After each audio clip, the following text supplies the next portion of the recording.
مبارک محفل کے حوالے سے میں آپ کو تقریباً 40 سال قبل کی کیفیت کی طرف لے جانا چاہتا ہوں، جب نزول قرآن حکیم کا 1400 سالہ جشن ہمارے ملک میں منایا جا رہا تھا۔ یہ جنرل ایوب خان کی حکومت کا دور تھا۔ قرآن مجید کے نزول کو 1400 برس مکمل ہوئے تھے۔ اس زمانے میں آپ کو یاد ہوگا، جو میرے ہم عمر ہیں یا میرے آس پاس ہیں انہیں تو یقینی یاد ہوگا کہ بہت سے جشن منائے جاتے تھے، جشن مہران اور جشن بولان اور کہاں کہاں کے جشن، ان میں رقص و سرود کی محفلیں ہوتی، گانے بجانے کے پروگرام ہوتے تھے۔ اسی زمانے میں اس ملک میں جو کچھ دینی مزاج رکھنے والے، ذوق رکھنے والے لوگ تھے، ان کے لیے جشن نزول قرآن بھی طے کیا۔ اور کیا کیا گیا اس موقع پر؟ قرات کانفرنس کی گئی، سونے کے تار سے قرآن مجید لکھوایا گیا، جو آج بھی ہمارے ہاں فیصل چوک میں موجود ہے، کئی من وزن۔ اس وقت مجھے یہ احساس ہوا، میں ابھی لاہور منتقل ہوا ہی تھا اپنی دعوت و تحریک کا آغاز کرنے کے لیے، کہ کیا قرآن مجید اس کام کے لیے نازل ہوا تھا؟ کیا یہ حسن قرات کے مقابلے اور قرات کی محفلیں اور یہ سونے کے تار سے لکھا ہوا قرآن، جو محض ایک دیکھنے کی چیز ہے، ظاہر بات ہے کہ پڑھنے کا تو سوال پیدا نہیں ہوتا۔ تو اس وقت ذہن منتقل ہوا کہ قرآن مجید کے ضمن میں ہمارے اصل فرائض کیا ہے، اصل ذمہ داریاں کیا ہے۔ چنانچہ میں نے جنوری 1968 میں 2 تقریریں کی جامع مسجد خضرہ سلم آباد لاہور میں، جن میں اس موضوع پر میں نے خطاب کی۔ بعد میں یہ تقریریں اور مقامات پر بھی ہوئیں، پھر یہ پمفلٹ کی شکل میں شائع ہوئیں۔ 3-3.5 لاکھ کی تعداد میں اب تک وہ کتاب کا شائع ہو چکا ہے، اردو میں، اس کے علاوہ انگریزی میں، عربی میں، فارسی میں، سندھی میں، ملئی زبان میں، ملائیشیا کے اندر۔ تو یہ اللہ تعالیٰ کی طرف سے اس کتابچے کو بہت شرف قبول حاصل۔ آج میں اسی موضوع کو چاہتا ہوں کہ اختصار کے ساتھ آپ کے سامنے رکھوں۔ قرآن مجید کے ہم پر جو حقوق ہیں، پہلے سادہ ترین الفاظ میں سمجھ لیجئے، اصطلاحات جو ہے ثقیل ہوتی ہیں، بعد میں آ جائے گی۔ پہلا حق یہ ہے کہ ہم اسے مانیں جیسے کہ ماننے کا حق۔ دوسرا حق کیا ہے؟ اسے پڑھیں جیسے کہ پڑھنے کا حق۔ تیسرا حق کیا ہے؟ اسے سمجھیں جیسے کہ سمجھنے کا حق۔ چوتھا حق کیا ہے؟ اس پر عمل کریں جیسے کہ عمل کرنے کا حق ہے۔ اور پانچواں حق یہ ہے کہ اسے دنیا میں پھیلائیں جیسا کہ اس کو پھیلانے کا حق۔ اب ذرا ایک ایک کر کے میں ان کے بارے میں آپ سے مختصر گفتگو کروں گا۔ ہم مانیں قرآن کو جیسے کہ ماننے کا حق ہے، اس کے لیے اصطلاح ہے ایمان، ماننا، ایمان۔ لیکن اس ایمان کے 2 درجے، ایک ہے ایمان باللسان، تصدیق باللسان، اقرار باللسان، ایک ہے تصدیق بالقلب، دل میں یقین کی کیفیت پیدا۔ اب ظاہر بات ہے کہ ہم زبان سے مانتے ہیں کہ قرآن اللہ کا کلام ہے جو محمد رسول اللہ صلی اللہ علیہ وسلم کو نازل ہوا، اور یہ بعین ہی جو کا تو موجود ہے، محفوظ ہے۔ یہ ماننا ہمارا، اس سے اسلام کا تقاضا پورا ہو جاتا ہے کہ ہم نے اس کو تسلیم کیا، اس کو مانا۔ یہ ایمان ہمارا قانونی ایمان اس طریقے سے پورا ہو۔ لیکن اصل ایمان اس وقت ہوگا جب دل میں یقین پیدا ہو جائے کہ یہ اللہ کا کلام ہے۔ یہ دل میں یقین کا پیدا ہو جانا آسان کام ہے، اور جب تک یہ پیدا نہیں ہوتا ہم قرآن کے دوسرے حقوق ادا کر ہی نہیں سکتے۔ پڑھنے میں وقت کاہے کو لگائیں گے؟ پڑھ بھی لیں گے تو سمجھنے کی ضرورت نہیں، جو آج ہمارا حال ہے۔ اول تو وہ لوگ بھی اب بہت کم رہ گئے۔ ایک زمانہ یہ تھا کہ صبح کے وقت آپ اگر مسلمانوں کے محلوں گلیوں میں چلتے تھے تو ہر گھر سے آواز آ رہی ہوتی تھی تلاوت قرآن کی۔ اب وہ دور ختم۔ قرآن مجید کا پڑھنا، لیکن وہ ناظرہ صرف پڑھ لینا جو ہے وہ تو کفایت نہیں کرے گا، اس کا سمجھنا، اس کے لیے محنت کرنی پڑے گی، مشقت کرنی پڑے گی۔ یہ محنت اور مشقت تو آدمی اسی وقت کرے گا جب یقین ہو جائے کہ اللہ کا کلام۔ اسی لیے میں نے آپ کو جو ابتدا میں آیات سنائی ہے، الرحمن علم القرآن، رحمان نے قرآن سکھایا۔ یہ رحمان کی رحمانیت کا مظہر اتم ہے کہ اس نے اللہ تعالیٰ نے اپنے بندوں کے لیے یہ قرآن نازل۔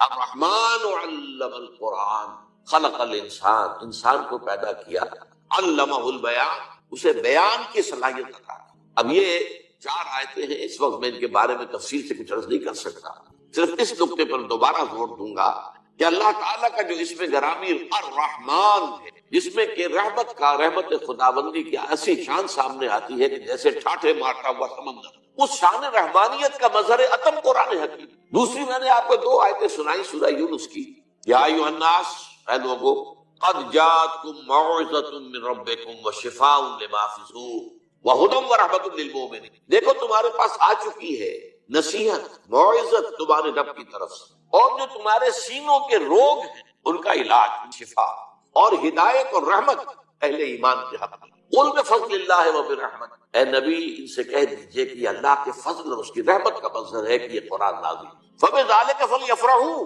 تو اس پر خوشیاں منائیں کہ اللہ نے اتنا بڑا کرم فرمایا، اپنا کلام ہمیں عطا کر دی اور اس کی حفاظت کا ذمہ لے لیا۔ ہوا خیر مما یجمعون، یہ قرآن ان تمام چیزوں سے بہتر ہے جو لوگ جمع کرتے ہیں، مال جمع کرتے ہیں، دولت جمع کرتے ہیں، جائیداد بناتے ہیں، یا اور بھی مختلف بھی ہماری اس وقت کی جو بھی دلچسپیاں ہیں جس پہ ہم لگے ہوئے ہیں، ہم عطل لگے ہوئے ہیں، دن رات لگے ہوئے ہیں، اگر ہم جان لیں اس قرآن کی عظمت کیا ہے تو ہمیں معلوم ہوگا کہ یہ سب سے زیادہ قیمتی شے ہے، آسمان کے نیچے زمین کے اوپر اس سے زیادہ قیمتی شے اور کوئی نہیں۔ ہوا خیر مما یجمعون، جو کچھ یہ جمع کرتے ہیں ان سے کہیں بہتر، کہیں وقی، کہیں قیمتی شے یہ قرآن۔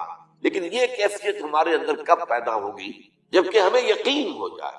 اور میں آپ کو دعوت دوں گا ایک سیلف سینسر جسے ہم کہتے ہیں، سیلف کریٹیسزم جسے کہتے ہیں، ہم اپنے اپنے گریبانوں میں جھانک کر دیکھیں کیا واقعی ہمیں یقین ہے؟ اگر یقین ہے تو پھر اس کے ساتھ ہمارا طرز عمل کیا ہے؟ کیا ہمیں پڑھتے ہیں اسے جیسے کہ پڑھنے کا؟ کیا سمجھتے ہیں جیسے کہ سمجھنے کا؟ کیا اس پر عمل کرتے ہیں جیسے کہ عمل کرنے کا؟ کیا اسے پھیلا رہے ہیں دنیا میں جیسے کہ پھیلانے کا؟ اور اگر ہم یہ نہیں کر رہے تو اس کا صاف مطلب یہ ہے کہ ہم زبان سے تو کہہ رہے ہیں، اقرار باللسان تو اللہ کا شکر ہے کہ ہمیں حاصل ہے اور اسی کی بنیاد پر ہم مسلمان ہیں، لیکن یقین قلبی کی نعمت سے ہم محروم۔ تو میں اس وقت دعا ہی کر سکتا ہوں کہ ہمیں اللہ تعالیٰ قرآن مجید کے منزل من اللہ کلام ہونے پر یقین عطا فرمائے، اس لیے کہ بعد کے جو حقوق ہیں وہ سب اسی کے اوپر جو ہے ان کا کار و مدار۔ اب آئیے نمبر 2، اسے پڑھیں جیسے کہ پڑھنے کا حق ہے۔ قرآن مجید کے پڑھنے کے ضمن میں پہلی بات یہ کہ اس کی تجوید صحیح ہونی چاہیے، مخارج صحیح ہے، ہمیں معلوم ہو قاف اور کاف میں کیا فرق ہے، عین اور حمزہ میں کیا فرق ہے، ہا اور ہا چھوٹی ہے ان میں کیا فرق ہے۔ تو قرآن مجید کو تجوید کے ساتھ پڑھنا، تجوید کے ساتھ اس کی تلاوت کرنا یہ ضروری ہے۔ پھر یہ ہے کہ اسے اپنا روزانہ کا معمول بنانا۔ چنانچہ ہمارے صحابہ کرام رضوان اللہ تعالی علیہ مجمعین کا تو معاملہ یہاں تک تھا کہ بہت سے صحابہ ہر ہفتے ایک مرتبہ قرآن ختم، ان میں سر فہرست حضرت عثمان بن عفان رضی اللہ تعالی عنہ ہر ہفتے قرآن مجید ختم کر، یہ ان کے معمولات میں شامل۔ یہی وجہ ہے کہ قرآن مجید کی آپ 7 منزلیں آپ دیکھتے ہیں۔ یہ 7 منزلیں کیوں تھی؟ یہ 7 منزلیں اسی اعتبار سے کہ ایک منزل روزانہ کی تلاوت کر کے ہر ہفتے میں قرآن مجید ختم۔ وہ تو بعد میں جب ہمارے اندر زوال پیدا ہو گیا اور وہ ذوق یقین میں کمی آ گئی تو اس کے بعد یہ ہوا ہے کہ پھر ہر مہینے ایک مرتبہ ختم کرنے کے لیے 30 پاروں میں تقسیم، لیکن یہ 30 پاروں کا وجود دور صحابہ میں نہیں تھا، یہ بعد کی پیداوار۔ دور صحابہ جو صورتیں ہیں وہ تھی اور صورتیں جو ہے وہ منزلوں میں وہ منقسم تھی۔ تو یہ 7 منزلیں اس لیے تھی کہ روزانہ ایک منزل کی تلاوت کر کے ہر ہفتے میں قرآن ختم۔ اسی کا ایک حق یہ بھی ہے کہ اس قرآن مجید کے پڑھنے کا بہترین وقت رات کی نماز ہے، تہجد کی نماز۔ یا ایھا المزمل قم اللیل الا قلیلا نصفہ او انقص منہ قلیلا او زد علیہ ورتل القرآن ترتیلا۔ اب ظاہر بات ہے کہ اس کے لیے لازم ہے کہ کچھ نہ کچھ قرآن یاد کرے۔ قرآن مجید کا یاد کرنا تو ایک تو حفظ یہ ہے، ایک حصہ یہ ہے کہ ہم میں سے ہر ایک کو کچھ نہ کچھ قرآن یاد ہونا چاہیے اور سمجھنا چاہیے کہ جتنا قرآن مجھے یاد ہے وہی میری اصل دولت ہے۔ اور یہ قرآن پھر اللہ تعالیٰ توفیق دے تو رات کو تہجد کی نماز میں کھڑے ہو کر ترتیل کے انداز میں ٹھہر کر پڑھا جائے۔ تو یہ ہے قرآن مجید کے پڑھنے کا معاملہ کہ اسے پڑھا جائے جیسا کہ پڑھنے کا حق۔ تیسری بات آئی ہے اس کو سمجھا جائے جیسے کہ سمجھنے کا حق۔ اس کے 2 رتبے مرحلے جو بھی آپ کہیں، پہلا ہے جس کو قرآن کہتا ہے تذکر بالقرآن، قرآن سے نصیحت اخذ کر لے، قرآن جو ہدایت دیتا ہے وہ حاصل۔ اس کے لیے قرآن مجید میں سورہ قمر میں 4 مرتبہ فرمایا گیا وَلَقَدْ يَسَّرْنَا الْقُرْآنَ لِلذِّكْرِ فَهَلْ مِن مُدَّكِرٍ۔ یہ نصیحت اخذ کرنے کے لیے، ہدایت اخذ کرنے کے لیے ہم نے قرآن کو آسان بنایا ہے۔ تو ہے کوئی تم میں سے کہ جو اس سے ذکر حاصل کرنا چاہے؟ قرآن اس اعتبار سے دنیا کی آسان ترین کتاب ہے، لیکن ایک شرط ہے، چھوٹی سی شرط، اس کو اس کی اپنی زبان میں پڑھا جائے۔ قرآن مجید نازل ہوا، عربی میں نازل ہوا اور عرب ہی پہلے مخاطب تھے، لہذا ان کے لیے بہت آسان کام تھا۔ حضور کی زبان مبارک سے قرآن ادا ہو رہا اور ان کے قلوب پر اور ان کے اذہان میں اترتا چلا جا رہا۔ انہیں کسی دقت کا سامنا نہیں تھا کہ پہلے وہ عربی سیکھیں، عربی گرامر پڑھیں اور پھر قرآن مجید کو سمجھیں۔ لیکن یہ جو تذکر بالقرآن ہے، قرآن مجید سے نصیحت اخذ کرنا، ایک ہے قرآن مجید پڑھ کر صرف ثواب حاصل، میں اس کی بات تو ختم کر چکا۔ وہ تو جو تھا پڑھنا، جیسا کہ پڑھنے کا حق ہے اس میں بیان ہو چکا، یقیناً تلاوت سے ثواب حاصل ہوتا ہے۔ اور آپ ظاہر بات ہے کہ اپنا وقت لگاتے ہیں، وضو کرتے ہیں، بیٹھتے ہیں، قبلہ روح خلق ہو کر بیٹھتے ہیں، پھر قرآن مجید کو پوری اس کی تعظیم کرتے ہوئے کھولتے ہیں اور پھر قرآن پڑھتے ہیں، تو آپ کی یہ محنت اور آپ کا جو وقت لگا ہے یہ اللہ تعالیٰ کو اس کا ثواب دے گا۔ لیکن ایک ہے تذکر بالقرآن، قرآن سے نصیحت اخذ کرنا، ہدایت اخذ کرنا، وہ صرف پڑھنے سے تو حاصل نہیں ہو جب تک کہ آپ اسے سمجھیں۔ اور اس کی پہلی منزل یہ ہے کہ آپ اتنی عربی ضرور سیکھ لیں کہ آپ قرآن مجید کو تواتر کے ساتھ پڑھتے چلے جائیں اور اس کا ذکر، اس کی ہدایت آپ کے دل اور دماغ میں اترتی جائے۔ اس کے بغیر تذکر حاصل، ثواب حاصل ہو جائے گا، میں پھر عرض کر رہا ہوں، کہیں میری بات کو آپ غلط سمجھیں۔ کچھ لوگ ہیں جو کہتے ہیں کہ بغیر سمجھے پڑھنے سے کوئی ثواب بھی نہیں ہوتا، نہیں، میں اس کا قائل نہیں۔ اس کے پڑھنے سے، اس کی تلاوت، محض تلاوت سے بھی ثواب حاصل ہوتا ہے، اگرچہ اس میں ایک نقطہ ہے وہ میں بعد میں عرض کروں گا۔ لیکن یہ ہے کہ اگر آپ کو اس سے کچھ اخذ کرنی، ہدایت اخذ کرنی ہے، نصیحت اخذ کرنی ہے، تو میرے نزدیک میری بات غور سے سن لیجیے، ہر پڑھے لکھے مسلمان کا فرض ہے کہ وہ اتنی عربی سیکھے کہ قرآن مجید کو اپنی آنکھ سے پڑھ سکے۔ ترجمے سے پڑھنے میں وہ تاثیر، آپ جو ہے ترجمے سے اگر پڑھیں گے تو گویا کہ آپ مترجم کی آنکھ سے پڑھ رہے ہیں۔ یہ تو اپنی آنکھ سے پڑھنا تو تبھی ہوگا جبکہ آپ عربی زبان سے واقف ہیں اور قرآن کے اور آپ کے درمیان ترجمہ حائل نہ ہو، بلکہ قرآن جسے اقبال کہتا ہے، تیرے ضمیر پہ جب تک نہ ہو نزول کتاب، گرہ کشا ہے نہ رازی نہ صاحب کشاف، براہ راست دل پر نازل ہونا چاہیے، اور اس کے لیے اتنی عربی سیکھنا میرے نزدیک فرض۔ غور کیجئے، آپ نے ایم اے کیا ہے، بی اے کیا ہے، ایم بی اے کیا ہے اور تعلیم حاصل کی ہے، ڈاکٹری پڑھی ہے، انجینئرنگ، اور عربی اتنی نہ سیکھ سکے کہ قرآن مجید کو پڑھ سکے، کیا جواب دیں گے اللہ کا؟ اللہ تعالیٰ کے سامنے حاضری ہونی ہے، قیامت پر ہمارا یقین ہے، یوم یقول الناس لرب العالمین، ہمیں حاضر ہونا ہے، جواب دے گا تم نے میرے کتاب کی کیا خبر، تم نے اس کے لیے اتنی محنت نہیں کی، تم نے انگریزی اتنی پڑھی کہ انگریزوں کو پڑھا دو۔ بے شمار ہندوستانی اور پاکستانی مسلمان، آپ کو معلوم ہونا چاہیے، انگلینڈ میں اسکولوں کے اندر پڑھا رہے ہیں، انگریزی پڑھا رہے ہیں، لیکن تم اتنی عربی نہ سیکھ سکے، حالانکہ تمہاری اپنی زبان اردو جو ہے اس کا ایک جملہ آپ نہ بول سکتے ہیں، نہ لکھ سکتے ہیں جس میں عربی کا لفظ نہ آئے، جملہ عربی کا لفظ ہے، لفظ عربی کا لفظ ہے، تو یہ تو ہماری زبان کے اندر جو ہے رچی بسی زبان ہے، پھر اس کو تم نے نہیں سیکھا تو ہمارے کلام کی کیا قدر ہے؟ اس کا جواب جو ہے آج ہی سوچ لیجئے، یہ گھڑی محشر کی ہے، کرسۂ محشر میں ہے، پیش کر غافل عمل کوئی اگر دفتر میں ہے، اپنے آپ کو امیجن کیجئے، تصور کیجئے کہ اللہ کے حضور میں کھڑے ہیں اور وہاں سوال ہو رہا ہے کہ تم نے میری کتاب، جسے میں نے اپنی رحمانیت کا مظہر قرار دیا، جس کے بارے میں کہا قل بفضل اللہ وبرحمتہ فبذلک فلیفرحوا، تم نے اس کی کیا قدر؟ تو یہ ہے تذکر بالقرآن، جو آسان ہے لیکن اس کے لیے بھی عربی زبان کا اتنا فہم ضروری ہے کہ وہ براہ راست آپ اسے پڑھیں اور اس کا ذہن، اس کا فکر، اس کی سوچ، اس کی ہدایت آپ کے قلب اور ذہن میں اترتی۔ اس سے آگے کا معاملہ ہے تدبر قرآن، افلا یتدبرون القرآن ام علی قلوب اقفالها، کتاب انزلناہ الیک مبارک لیدبروا آیاتہ ولیتذکر اولو الالباب۔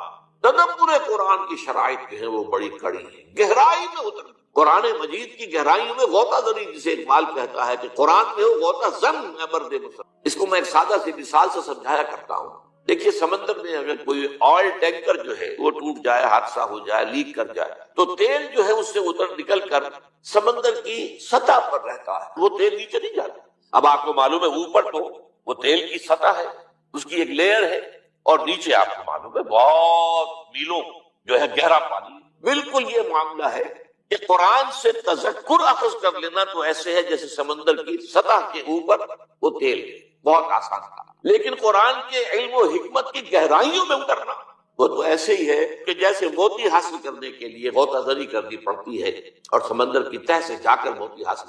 یہ تدبر قرآن ہے، جس کے اعتبار سے میں آپ کو ایک مثال دے رہا ہوں۔ حضرت عمر رضی اللہ تعالی عنہ کے ساتھ جانے حضرت عبداللہ ابن عمر رضی اللہ تعالی عنہما کو فرماتے ہیں میں نے صرف سورہ بقرہ 8 سال میں ختم۔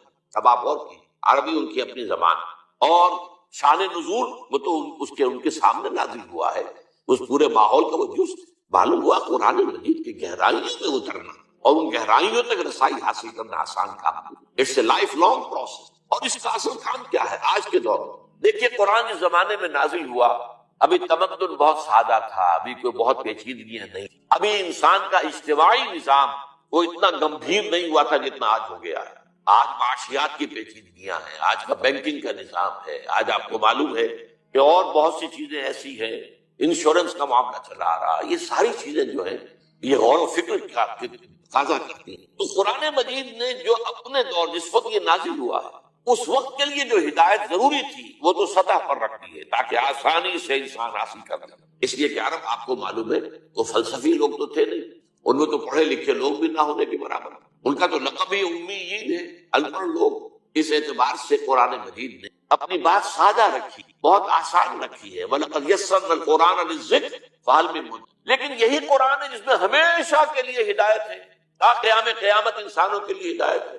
اب دور جو آنے والے ہیں، بڑے بڑے فلسفی بھی آئیں گے، بڑے بڑے جو دانشور آئیں گے، بڑے بڑے پولیٹیکل سائنٹسٹ آئیں گے، بڑے بڑے اکانومسٹ آئیں گے، بڑے بڑے سوشولوجسٹ آئیں گے، ان کی ہدایت کا سامان کہاں ہے؟ ان کی ہدایت کا سامان بھی اسی قرآن میں ہے، لیکن ان کے لیے جو ہدایت درکار ہے اس کے لیے گہرائی میں جانا پڑے، تدبر قرآن کرنا ہو۔ اس کے لیے صرف سطحی طور پر اتنی عربی پڑھ لینا کافی نہیں ہوگا کہ جس سے تذکر حاصل ہو جائے، بلکہ اس کی گہرائی میں غور و فکر کرنے کے لیے نہ صرف یہ کہ عربی زبان بھی گہرائی میں جا کر وہ زبان جو اس دور کی زبان تھی جسے ہم دور جاہلی کہتے ہیں، اس دور کی زبان میں قرآن نازل، اس کا علم حاصل ہو، اور پھر یہ کہ جدید دور کا بھی علم حاصل ہو کہ ہمیں معلوم ہو کہ آج کے مسائل کیا ہیں، پہلے اس کا ادراک ہوگا، شعور ہوگا، ان مسائل کو آج انسان کیسے حل کر رہا ہے، اس میں کہاں درستی ہے کہاں غلط ہے، اس کو قرآن کے حوالے سے پہچاننا اور چھانٹ دینا، اور پھر قرآن سے ہدایت اخذ کر کے زندگی کے ہر گوشے کے لیے ہدایت لے کر آنا اور رہنمائی جو ہے اسے پیش کرنا، یہ تدبر قرآن کا مقصد۔ اس کے لیے تو ضروری ہوگا کہ لوگ جواں ہمت لوگ، با ہمت لوگ، نوجوان، دور صحابہ میں ہمیں یہ روایت ملتی ہے کہ سب صحابہ کہتے ہیں کہ ہم حضور صلی اللہ علیہ وسلم سے جب 10 آیتیں پڑھ لیتے تھے تو اس وقت تک آگے نہیں بڑھتے تھے جب تک کہ اس کے پورے علم اور عمل کو اپنے اندر سمو نہ لیں۔ ان 10 آیتوں کا پورا علم اور ان 10 آیتوں پر عمل پورا ہم اپنی شخصیت کے اندر جب تک شامل نہ کر لیں آگے نہیں بڑھتے۔ تو حفظ قرآن کا مطلب جو ہے دور نبوی میں یا دور صحابہ میں وہ صرف قرآن مجید کے متن کو یاد کر لینا نہیں تھا، قرآن مجید کے الفاظ حافظے میں محفوظ ہو جائیں، قرآن مجید کا فکر، اس کی سوچ، اس کی ہدایت وہ ذہن انسانی میں آ جائے، اور قرآن مجید کی تعلیمات انسان کی سیرت اور شخصیت اور کردار کے اندر جو ہے وہ سرایت کر جائیں، تب وہ گویا کہ حفظ قرآن کا تقاضا پورا ہوا۔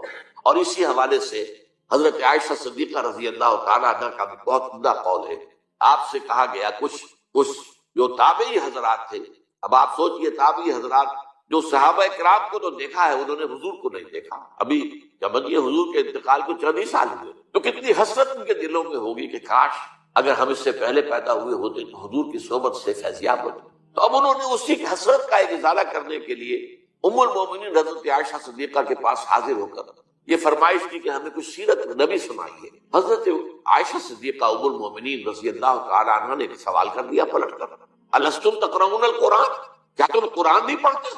انہوں نے عرض کیا کہ ام المومنین ہم نے تو آپ سے سیرت کی فرمائش کی ہے، قرآن تو ہم پڑھتے ہیں۔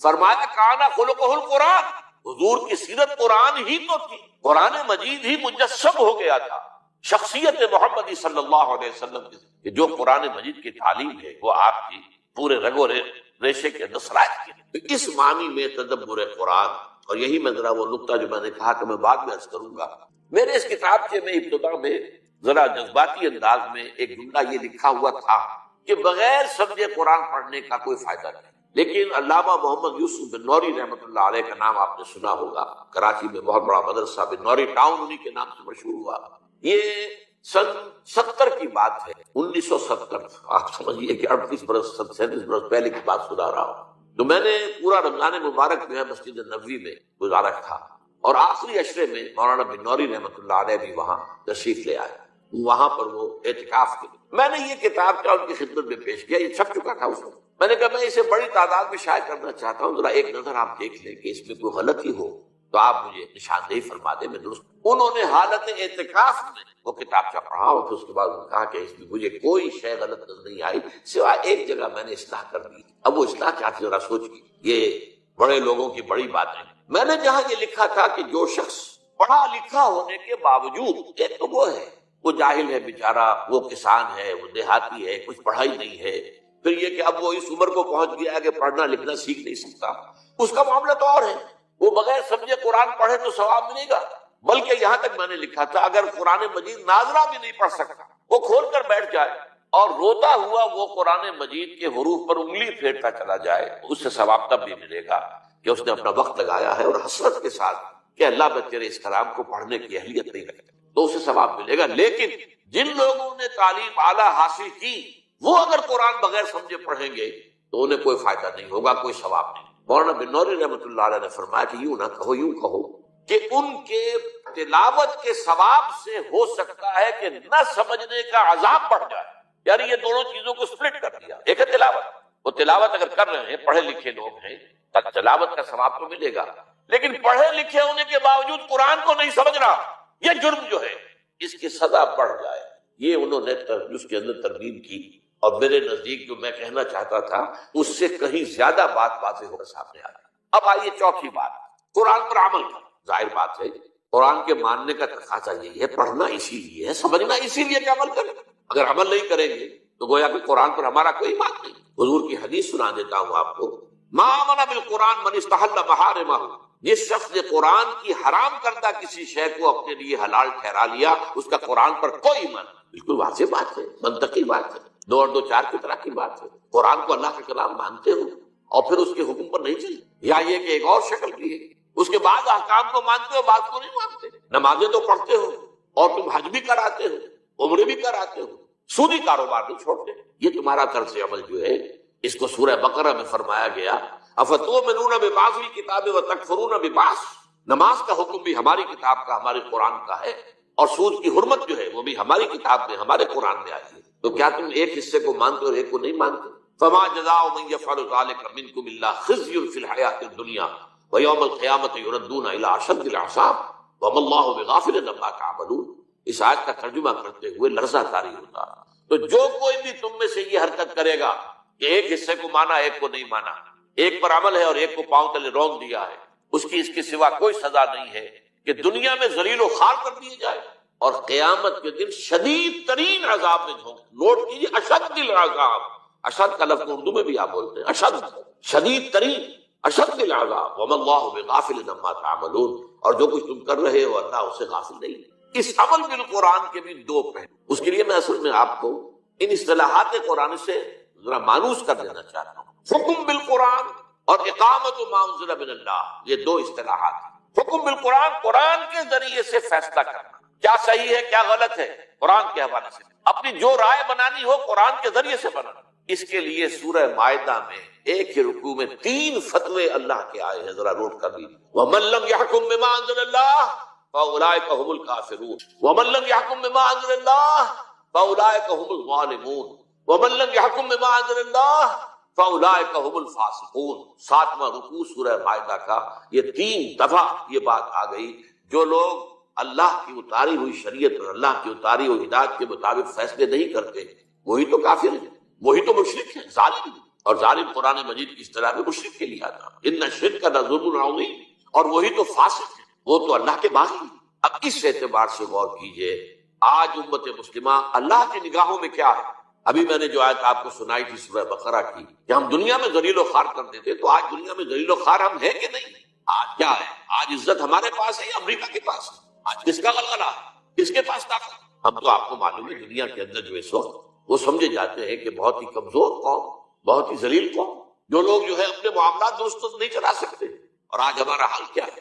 ہمارے سارے وسائل پر دوسروں کا قبضہ، اور ہماری پالیسیاں جو ہے باہر بنتی ہیں، یہ ہمارا۔ اور اس یہاں جو میں نے ابھی عرض کیا ہے کہ یہ فتوے، من لم يحكم بما انزل الله فاولئک هم الفاسقون اولئک هم الکافرون اولئک هم الظالمون۔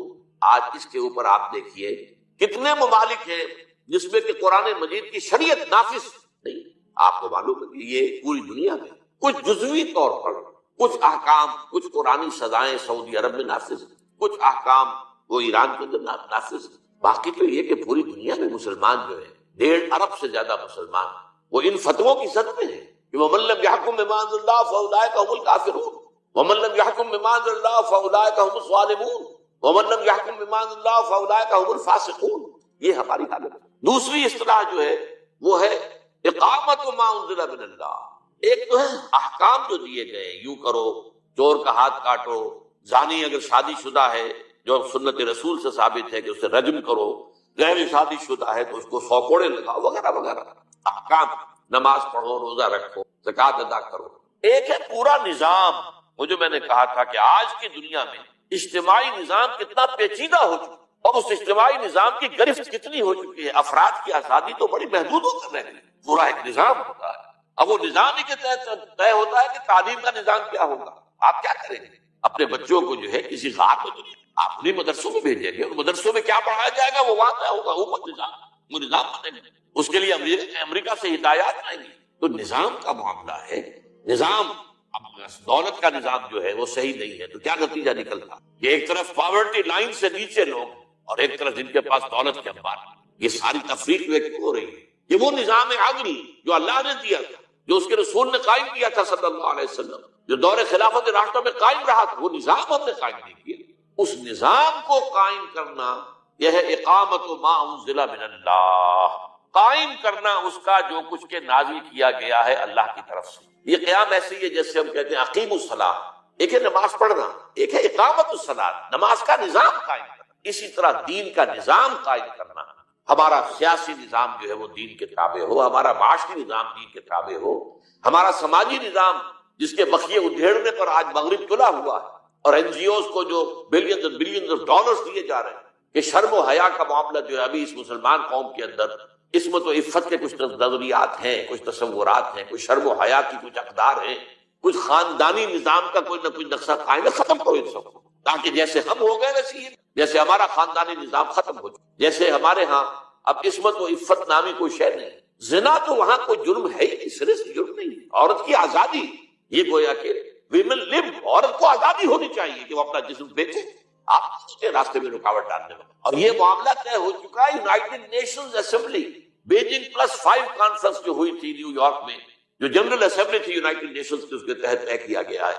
تو بہرحال یہ صورتحال میں آپ کو بتا رہا تھا، اس نظام کو قائم کرنا، اس کے لیے وہ جو سورہ فتح کی آخری آیات، هو الذی ارسل رسولہ بالہدی ودین الحق لیظہرہ علی الدین کلہ، وہی اللہ جس نے بھیجا ہے اپنے رسول کو صلی اللہ علیہ وسلم، الہدا قرآن، ودین حق، اور وہ نظام اجتماعی جو حق پر مبنی ہے، عدل پر مبنی، تاکہ اسے غالب کرے پورے کے پورے نظام پر۔ چنانچہ سیرت النبی کا یہی تو حاصل ہے۔ 23 برس کی محنت و مشقت کا نتیجہ کیا تھا، اور کون سی تکلیف آپ نے نہیں جھیلی؟ آپ غور کیجیے، آپ کے ساتھ کیسی کیسی سختیاں پیش آئی، آپ کے صحابہ نے کیسی کیسی سختیاں اٹھائی، کس لیے؟ تاکہ اللہ کے دین کے نظام کو قائم کریں، ان اقیموا الدین ولا تتفرقوا فیہ۔ اور بالآخر وہ وقت آیا، سینکڑوں صحابہ کو جام شہادت نوش کرنا پڑا ہے، حضور جو ہے زخمی ہوئے، حضور کا خون آپ کو معلوم ہے 2 دفعہ زمین میں جذب ہوا ہے، طائف کی گلیوں میں بھی جذب ہوا ہے، اور وادی احد کے اندر بھی آپ کا خون جذب ہوا، پھر کہیں جا کر وہ نظام قائم ہے۔ اس نظام کے بارے میں قرآن مجید میں اہل کتاب سے خطاب کر کے کہا گیا ہے، قل یا اہل الکتاب، اے نبی کہہ دیجئے ان اہل کتاب سے، لستم علی شیء حتی تقیموا التوراۃ والانجیل وما انزل الیکم من ربکم، تمہاری کوئی حیثیت ہماری نگاہوں میں نہیں، تم اپنی جگہ سمجھتے ہو کہ we are the chosen people of the Lord, ہم تو اللہ کے لاڈلے ہیں، اللہ کے بڑے بہت ہی چہیتے ہیں، لیکن اللہ کی نگاہ میں تمہاری کوئی وقت کوئی حیثیت نہیں، لستم علی شیء حتی تقیموا التوراۃ والانجیل وما انزل الیکم من ربکم، جب تک کہ تم قائم نہیں کرتے تورات اور انجیل کو، جس کو تم مانتے ہو کہ اللہ کا کلام، اس کو تو قائم کرو۔ اگر اس کو بھی قائم نہیں کرتے تو اس کا مطلب یہ ہے کہ تمہارا اس پر ایمان نہیں، تو تمہاری کوئی حیثیت ہماری نگاہ میں۔ آج اسی آیت کو ہم ذرا لفظ بدل کر سمجھے، یا اہل القرآن لستم علی شیء حتی تقیموا القرآن وما انزل الیکم من ربکم، اے قرآن کے ماننے والوں، قرآن کے دعوے داروں، قرآن پر یقین رکھنے والوں، قرآن کی محفلیں منعقد کرنے والوں، اور قرآن کی قرأت کے لیے کے مقابلے منعقد کرنے والوں، تمہاری کوئی حیثیت نہیں، کوئی تمہاری ہماری نگاہ میں وقت نہیں، جب تک کہ تم قرآن کو قائم نہیں کرنا، قرآن کے نظام کو دنیا میں قائم کرنا، وہ نظام سیاسی ہو، وہ نظام معاشی ہو، وہ نظام معاشرتی ہو، جیسا کہ حضور نے اور محمد الرسول اللہ والذین معہ، اسی آیت میں آگے آپ کو معلوم ہے اگلی آیت یہی تو ہے، اللہ کے رسول محمد اور وہ جو آپ کے ساتھی تھے ایمان لائے تھے، ان کی جو خون چکاں جد و جہد تھی، جاں گسل محنت اور مشقت تھی، یہ جو بھی کچھ 23 برس کے اندر حضور نے سختیاں جھیلی اور صحابہ نے، اس کے نتیجے میں جاء الحق وزهق الباطل ان الباطل كان زهوقا، اس کے بعد نتیجہ نکل آیا، حق آ گیا، حق قائم ہو گیا، حق نافذ ہو گیا۔ اللہ کا دین، اللہ کی پوری شریعت نافذ ہو گئی. یہ نہیں کہ کچھ احکام نافذ ہو گئے اور کچھ چھوڑ دیے. ٹوٹل لستم علی شیء حتی تقیموا التوراۃ والانجیل وما انزل الیکم من ربکم. تو یہ ہے قرآن پر عمل کے دو دن. ایک ہے حکم بالقرآن، قرآن ہی کے ذریعے سے فیصلے کرنا، قرآن ہی کے ذریعے سے اپنی آراء بنانا. ایک ہے اقامت ما انزل من اللہ، جو قرآن تم پر نازل کیا گیا ہے اس کو قائم کرو، اس کا نظام برپا کرو. اب دیکھیے آخری چیز رہ گئی، اس قرآن کو پھیلاؤ، اس کو عام کرو. قرآن مجید صرف تمہارے لیے نازل نہیں ہوا، نوٹ کرنا. حضور صلی اللہ علیہ وسلم کی بعثت صرف عرب کے لیے نہیں تھی. اگر صرف عرب کے لیے ہوتی تو آپ کا کام مکمل ہو گیا تھا، کہ نہیں عرب کے لیے تو نہیں. وما ارسلناک الا کافۃ للناس بشیرا ونذیرا، یہ تو فرما دیا گیا ہے اے محمد صلی اللہ علیہ وسلم، ہم نے آپ کو نہیں بھیجا ہے مگر تمام نوع انسانی کے لیے بشیر اور نذیر بنا کر. تو اب ظاہر بات ہے کہ یہ قرآن جو اترا ہے، اگرچہ حضور نے صحابہ کرام کو پڑھایا، لیکن یہ کہ اس سے آگے کی پوری نوع انسانی کو کون پڑھائے گا؟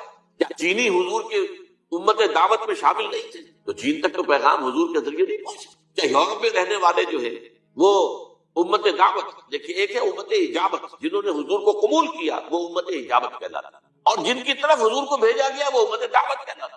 پوری نوع انسانی امت دعوت ہے، پوری نوع انسانی تک حضور کو بھیجا گیا، لہذا اس کا اب ذمہ دار ٹھہرایا گیا امت مسلمہ کو، مسلمانوں کو. اب تمہارا کام یہ ہے، میں نے تمہیں پہنچایا، تم آگے پہنچو. یہی وجہ ہے کہ خطبہ حجۃ الوداع میں، وہ جو کہ انتہائی اہم خطبہ ہے اور بارکۃ الآراء خطبہ ہے اور نہایت جامع خطبہ ہے، اس کے آخر میں ایک طرف تو حضور نے صحابہ کرام سے گواہی لے لی، الا هل بلغت، لوگوں میں نے پہنچا دیا یا نہیں؟ اور پورے مجمع نے بیک زبان کہا انا نشهد انك قد بلغت الرسالة واديت الامانة ونصحت الامة وكشفت الغمة. ہاں اے نبی صلی اللہ علیہ وسلم، ہم گواہ ہیں، آپ نے رسالت کا حق ادا کر دیا، آپ نے امانت کا حق ادا کر دیا. یہ امانت تھی آپ کے پاس، ہمارے لیے اللہ نے بھیجا تھا آپ کے ذریعے سے، تو آپ کے پاس تو یہ امانت تھی، آپ نے امانت کا حق ادا کر دیا، ہمیں پہنچا دیا. اور آپ نے گمراہی کے اندھیارے جو ہیں ان کے پردے چاک کر دیے، اور آپ نے امت کی نصیحت اور حق اور ان کی خیر خواہی کا حق ادا کر دیا. 3 دفعہ حضور فرمایا الا هل بلغت، اور جواب ملا انا نشهد انك قد بلغت الرسالة واديت الامانة ونصحت الامة وكشفت الغمة. 3 دفعہ. اور اس کے بعد انگلی انگشت شہادت اٹھائی آسمان کی طرف اور پھر لوگوں کی طرف، اللہم اشہد اللہم اشہد اللہم اشہد. اللہ تو بھی گواہ ہے کہ یہ جو بوجھ آیا تھا میرے کاندھے پر، جس کے لیے سورہ مدثر سورہ مزمل میں فرمایا گیا تھا انا سنلقی علیک قولا ثقیلا، یہ قول ثقیل، یہ بڑی ذمہ داری، بھاری ذمہ داری، اس قرآن کا پہنچا دینا، میں نے پہنچا دیا ہے اور یہ مان رہے ہیں کہ میں نے پہنچا دیا. اس لیے کہ قیامت کے دن اس کا سوال جو ہے ہوگا انبیاء اور رسول سے ہوگا، ہم نے جو بات تم تک بھیجی تھی تم نے پہنچا دی تھی کہ نہیں؟ لہذا یہاں حضور نے گواہی لے لی. اور اس کے بعد فرمایا فَلْيُبَلِّغِ الشَّاهِدُ الْغَائِبَ، اب جو یہاں موجود ہیں ان کا کام ہے کہ ان کو پہنچائیں جو یہاں موجود ہیں. اب پوری دنیا تک اس قرآن کا پہنچانا تمہارے ذمہ. اور آپ کو معلوم ہے کہ اس کے بعد جو دور خلافت راشدہ ہے اس میں کہاں کہاں تک قرآن پہنچا، کہاں کہاں تک دین پہنچا، کتنے بڑے رقبے کے اوپر اللہ کا دین قائم ہوا، نظام قائم ہوا خلافت راشدہ کے. وہ تو یہ کہ ایک یہودی سازش عبداللہ ابن سبا کی، جس نے آپ کو معلوم ہے کہ وہ انٹرنل سیبوٹاج کیا اور آپس میں لڑا دیا مسلمانوں کو. اور حضرت عثمان رضی اللہ تعالیٰ عنہ کی شہادت کے بعد حضرت علی رضی اللہ تعالیٰ عنہ کے دور خلافت میں خانہ جنگی جاری رہی اور 1 لاکھ کے قریب مسلمان ایک دوسرے کی تلواروں اور نیزوں سے ختم ہو گئے. تب وہ سیلاب رک گیا، سیلاب کا بہاؤ ختم ہو گیا، جسے ڈرائیور لوگ کہا کرتے ہیں کہ گاڑی کا موشن ٹوٹ گیا. چڑھائی پر اگر گاڑی چڑھ رہی ہو، ٹرک ہے، لوڈڈ ہے، اگر اس کو وہاں رکنا پڑ گیا تو اب بڑی قیامت ہوتی ہے یہ کہ اسے دوبارہ سٹارٹ کرنا جو ہے، جب تک کہ آپ بریک سے پاؤں نہیں ہٹائیں گی تو آگے کیسے بڑھے گی، اور بریک سے پاؤں ہٹاتے ہی وہ نیچے کو پیچھے کی طرف اترنا شروع ہو جائے گی. تو یہ جو کہتے ہیں کہ یہ اصل میں موشن ٹوٹ گیا.